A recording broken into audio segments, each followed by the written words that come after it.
Mas massacrar o terapeuta pode? Porque tem hora que dá vontade de massacrar o terapeuta. Vocês ficaram com raiva do... Óbvio. Você sabe que a única vez que eu me lembro de ter sentido raiva de alguém, né? Eu era bem novinha, era acho que o segundo processo que eu tava. Já fiz vários processos ao longo da vida.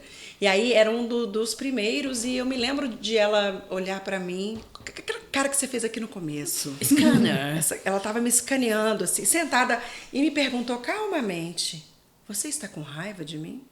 E foi aí que eu percebi que eu tava com ódio dela. Tava com muita raiva. Eu não lembro o que era o assunto, mas eu lembro que ela me levou por algum caminho, né? Ela me questionou, sei lá, me sacudiu ali. E eu fiquei com muita raiva dela, mas foi a única vez que eu lembro disso. Mas é bom sentir raiva do terapeuta? Pode ser uma coisa... Faz parte, Você tá canalizando um troço que Responde, pode ser... rapaz. Vou responder. Nossa, que Então, medo, porque gente. faz parte de uma relação terapêutica. Não tem como não considerar essa relação de pessoas ali. Porque o psicólogo, claro, é um ser humano, vocês perceberam. Mas enfim, então... Belisca aí, Lê, vai ver se Pode sim, parece apesar bastante que humano. vai depender de muitas questões. Por exemplo, a abordagem do terapeuta, o jeito que o terapeuta se posiciona, se ele é um cara mais sério, né? Porque assim, a psicanálise, a gente aprende na faculdade. Não sei se... Gente, já vou avisando aqui que às vezes eu abro uns parênteses, às vezes eu não consigo voltar pra pergunta. A gente Vai vai pra você, não tem... Eu vou por É vários assim caminhos. mesmo, o volta. sentido da vida é pra frente, meu amor. Tá. Aí, então tem essa questão, né, que a gente herda, a gente aprende na faculdade de ter uma postura mais séria, né, enfim, mais rígida, inclusive, mais engessada. Inclusive, eu critico bastante isso no meu trabalho na terapia do humor. Mas isso vai depender, então, da relação terapêutica, do que vocês estavam trabalhando naquele momento, por que essa pergunta ou essa intervenção te afetou tanto, né? Se ela realmente estava lendo, Cara, você sentiu que ela leu em você aquela Ela raiva. leu em mim. E foi interessante, porque eu não tinha percebido ainda o que é que eu estava sentindo. E aí, quando ela me fez essa pergunta, eu percebi. Falei, sim, eu tô com raiva de você. E aí a coisa fluiu, mas é engraçado que eu nem lembro o que era. Eu acho que resolveu bem ali. Eu tive uma terapeuta que eu ficava com raiva dela muitas vezes e eu entendia que aquela raiva é porque de alguma forma o negócio estava me provocando alguma mudança. Porém, depois de um tempo, eu comecei a entender que rolava uma onda ali de me botar pra baixo e eu falei, opa, tem um trem esquisito aqui. E aí eu conheci alguns pacientes dessa mesma terapeuta que começaram a falar pra mim a mesma coisa. Olha, ela falou isso pra mim, falou isso. Eu falei, não, tem uma coisa errada aí. E assim, eu achei aquilo pouco ético e eu falei, não, então peraí, minha raiva não é só porque ela tá me mudando, não, tem uma coisa aqui séria, o terapeuta também...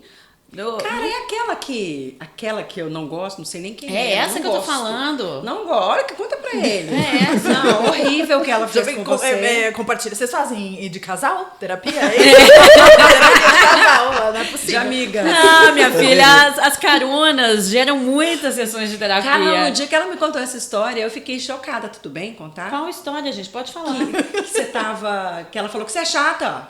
Sim. Olha isso. Você é muito chata. Mas, Pois gente, eu achei que num momento que eu tava muito frágil, eu falei, esse negócio tá errado, a pessoa não pode fazer assim com a outra, quando ela já tá frágil, jogar ela mais pra baixo ainda. Até porque isso é julgamento. Em Não terapia é? a gente não pode se sentir E aí, julgado. como eu já disse aqui num episódio, a raiva me salva muitas vezes, porque a raiva faz com que eu não desça um degrau, entendeu? Eu não deixo a raiva não me deixa baixar muito a bola, assim. Porque uma coisa dessa, uma pessoa que já está muito frágil, obviamente está chata. Porque está frágil, não está aguentando a própria convivência consigo mesma. Óbvio que essa pessoa está chata. O terapeuta ainda fala, é para a pessoa querer O que aconteceu depois? suicidar, né? Não, muita não raiva. foi isso, ainda bem, porque tanto que ela está aqui. Não, Não, suicidar? Mas você larguei sabia, a né? terapeuta pouco tempo depois, eu e vários pacientes, inclusive. Chupa terapeuta. Que a paciência dos pacientes A acabou. paciência dos pacientes terminou. Oi, gente, agora, vocês já foram atendidos por pessoas muito malucas? Olha essa história. Eu tenho muito pouca experiência de terapia. Pessoas Aí eu tenho malucas. muita, assim, de gente, muitas linhas e tal. E foi... Cada processo num momento da minha vida me ajudou de alguma forma. Mas essa história era uma psicóloga só um pouco mais velha do que eu. Éramos as duas bem jovens e tal. E aí já me chamava a atenção que ela passava a sessão inteira falando dela, assim, era uma loucura.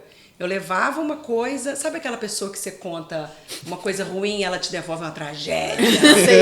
Ela passava a sessão. Competindo as tragédias com Até você. o olho ela regalava, assim, ia contando, mas aconteceu comigo, isso e aquilo outro, papai. Então eu já achava Você aquilo falava assim, a sujeito. terapia de quem aqui, fia? Que coisa estranha. Era quase isso, quando acabava era quase falar, então, vamos acertar. E aí, realmente, o meu não fluía tanto, porque ela sempre tinha um troço para trazer. Então, eu conhecia muito da vida dela, mas ela era o que divertidíssima, ela era muito divertida. E a merda toda aconteceu quando a gente começou a sair como amiga, assim, fora do consultório. Aí, ferra. Ah, tô indo pra tal lugar, eu não sei o que, vamos. Aí um dia a gente saiu numa galera e ela alugava quartos no apartamento dela para levantar uma grana e tal. E calhou de ter um sujeito indiano lá da casa dela. E aí a gente tinha saído e eu tinha comentado um amigo da minha prima lá que eu tinha achado bem gatinho, assim, bem interessante. Só comentei com ela. O indiano? Meu interesse. Não, um outro cara. Outro. Ela, o que ela fez? Ela jogou esse indiano pra cima de mim.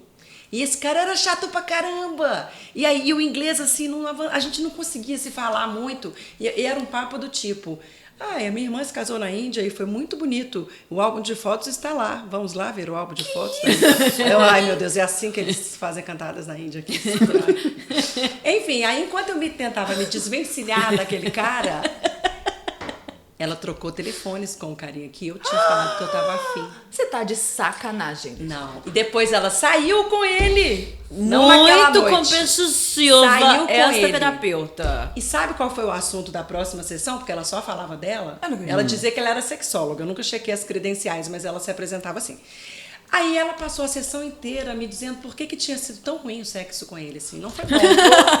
Não gostei, porque isso, porque aquilo outro. Sério? Não, Que isso é real. Ela tem CRP ativo? Real. Eu vou Sei citar. lá. Eu Olha a preocupação dele. Agora eu cheguei nesse podcast. Eu vou falar mais um ditado de minha avó Dona Yolanda. Que minha avó Dona Yolanda, quando eu via uma coisa muito sem fundamento, como ela dizia, isso não tem fundamento, ela olhava pra pessoa e dizia: Letícia, depois de velha, deu pra mentir. Não é possível que isso seja verdade.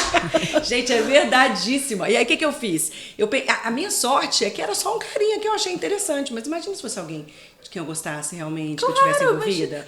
E aí eu pensei, bom, Completamente sororidade falhou despreparada. nesse momento. Eu não sei nem onde Falhou essa história tudo. começou a dar errado. Isso aí é uma pororoca de erros. Quando, É né, o entrou em despreparo contato. desde o início. Mas aí, depois desse fato, eu pensei, acho que é melhor eu parar por aqui esse Sim. processo. a Achou psicóloga tarde, inclusive. Achou competitiva. tarde, mas faz parte. Letícia, É, pessoa caramba, diplomática, gente. É Que assim, é isso, né? super diplomática. Beiro a acabou. burrice absurda. Não tem nem o que comentar depois disso.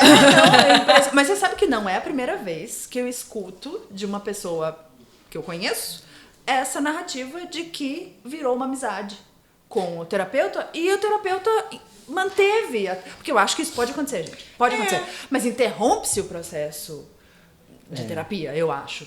E já uma outra pessoa, que inclusive nós conhecemos, posso até te comentar, depois comento quem foi, mas contou isso, que fazia terapia com uma pessoa, viraram amigas, começaram a sair juntas, só que a terapeuta não abriu mão Da paciente. Não. da paciente. Mas como é que não percebe que isso Então, pode aí ser como que é? prejudicial pro processo, né? Como que era esse vínculo também?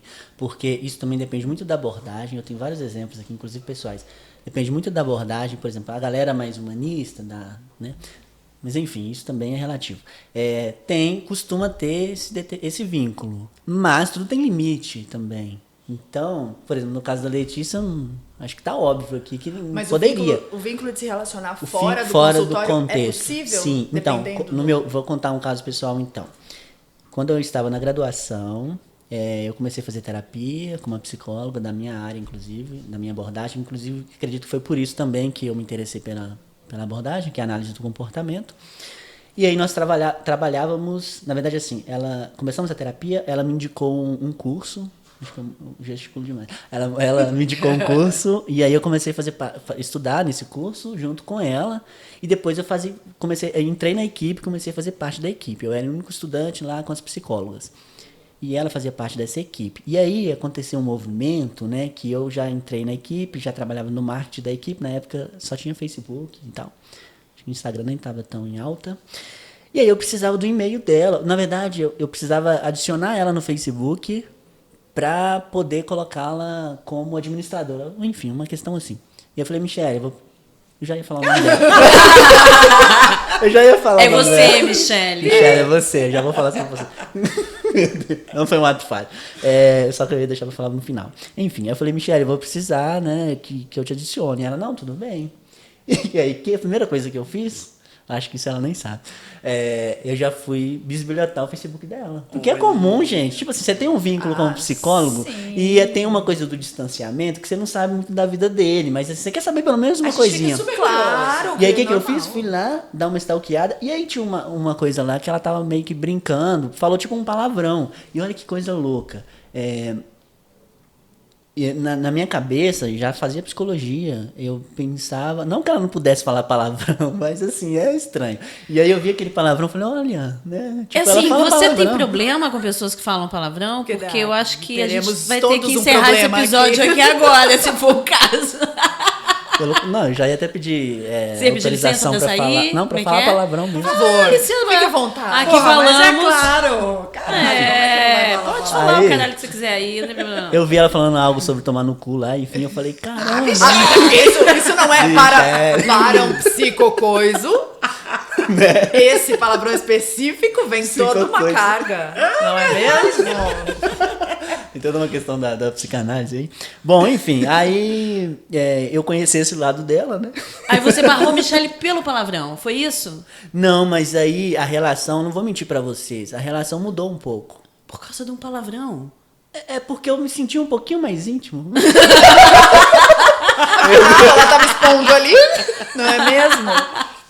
Concordo. E a Então intimidade melhorou, digamos que melhorou. Não, melhorou. Aí depois aconteceu outro evento também, muito interessante. Nós somos forrozeiros, né, Letícia? Sim. Adoramos forró. E o forró, não sei se vocês já dançaram, tem um contato, assim, né? Demais. Né? Enfim, tem um shot, por exemplo, que é bem assim, enfim. E aí ela também era forrozeira. E dançava no mesmo forró que eu Aí ia. você foi, dançou com ela e falou Não, aquele palavrão no ouvido o dela. forró- Fala a verdade. O forró já era uma demanda minha terapêutica, né? E claro, ela sabia disso. E Como só assim que ela uma demanda terapêutica? Forró? Não Era entendi. um psicoforró. Não, era uma demanda porque eu tava começando a aprender forró, então tinha aquela vontade de subir de graduação, né? Porque tem as graduações lá, enfim, na escola. Então era uma demanda nesse sentido. Só que aí ela não quis dançar comigo. Na sessão eu falei algo sobre dançar com ela, ela falou que não. Nossa, aquilo me deixou Aí puto. você falou um Até hoje eu não palavrão pra superei ela. isso. Não. Não, também não. Não, aí depois, né, ela não dançou comigo, tudo bem. Depois eu parei de fazer terapia com ela, mudei de psicólogo, enfim, por outros motivos. E com o meu trabalho, nós viramos, hoje nós somos amigos. Vocês dançam forró hoje? Então, aí a gente dançou. Nossa, foi uma realização. E uma pergunta, em algum momento você falou algum palavrão pra ela? Não. Eu achei que ele ia falar assim. Falta Aí de quando ela me graça. chamou pra dançar forró,